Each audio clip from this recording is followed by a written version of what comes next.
चला तर आज बनवूया डोसा। डोसा बनवण्यासाठी 1 वाटी उडदाची डाळ आणि 3 वाटी तांदूळ लागतो। हे आदल्या दिवशी भिजू घालावं लागते आणि त्याच रात्री ग्राइंड करावं लागते आणि मग दुसऱ्या दिवशी ते फर्मेंटेशनसाठी ठेवावं लागते।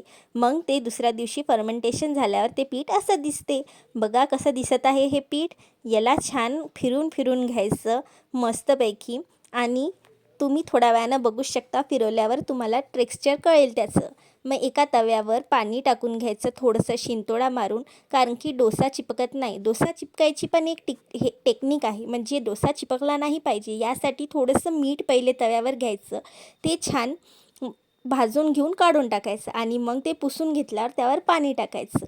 पाणी टाकल्यावर तुम्ही तेल लावून बघू शकता मी पुढं कसं केलं आहे डोसा। किती छान बघा तुम्ही, चिपकला तरी आहे का तो तव्याला? बिलकुल नाही। मग आलूची चटणी बनवायसाठी आलू उकडून घ्यायचे, एका कढईत जिरा मोहरीची फोडणी द्यायची, त्याचमध्ये कांदा कापलेला तो टाकायचा, त्याचबरोबर कढीपत्तासुद्धा टाकायचा आणि मग ते छान फिरून घ्यायचं। पण याला जास्त भाजायचं बिलकुल नाही, याला नुसतं गोल्डन ब्राऊन रंग येऊपर्यंत फिरवत राहायचं। मग त्यात 1 चम्मच मीठ, 1 चम्मच हळद, 1 चम्मच तिखट असं टाकून ते छानपैकी फिरून घ्यायचं। फिरवत फिरवत त्यानंतर त्यात आपण स्मॅश केलेले जे आलू होते ते सुद्धा त्यात टाकून द्यायचे। मग ती रेडी होते आपली आलूची चटणी। आणि दुसरी म्हणजे व्हाईट चटणी रेडी करण्यासाठी आपल्याला लागतात शेंगदाणे, दुसरी म्हणजे तीळ आणि तिसरं म्हणजे खोबरं। हे तिन्ही मिळून व्हाईट चटणी तयार होते। तुम्ही बघू शकता मी शेंगदाणे रोस्ट केलेत, मग त्याचबरोबर तीळसुद्धा रोस्ट केलेत। ते छान रोस्ट केले आणि मग एका मिक्सरच्या भांड्यामध्ये ते टाकले आणि त्याचबरोबर मी एक छोटी ट्रिक यूज केली, ती म्हणजे लसण आणि लाल मिरच्या। जर तुम्हाला लसण टाकायचं तर तुम्ही टाका, नसन टाकायचा तर काही एक प्रॉब्लेम नाही, मी माझ्या पद्धतीनं टाकल्या।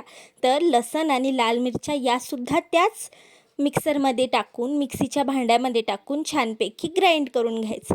बघा किती छान दिसत आहे ना त्या लाल मिरच्या। बस याला ग्राइंड करायचं। पुन्हा एका छोट्या कढईमध्ये जिरं मोहरी आणि कढीपत्त्याची फोडणी देऊन जे आपण ग्राइंड केलेलं मिश्रण आहे ते त्यात टाकून द्यायचं आणि ते छानपैकी फिरून घ्यायचं। बघा झाली ना तुमची व्हाईट चटणी रेडी। आणि हो, त्यात चवीपुरतं मीठ नक्की घाला, तेवढंच बस झाली आपली व्हाईट चटणीसुद्धा रेडी आणि आलूची चटणीसुद्धा रेडी। बस डोसा तव्यावर टाका, तो आलूची चटणी त्यात टाका, मस्तपैकी एन्जॉय करा तुमचा डोसा। किती छान आहे ना, बघा तुम्ही एकदा नक्की करून, खूप छान लागतो। ही पद्धत पण नक्की वापरा। प्लीज माझ्या चॅनलला लाईक, शेअर आणि सबस्क्राईब नक्की करा जर तुम्हाला माझ्या रेसिपीज आवडत असतील तर।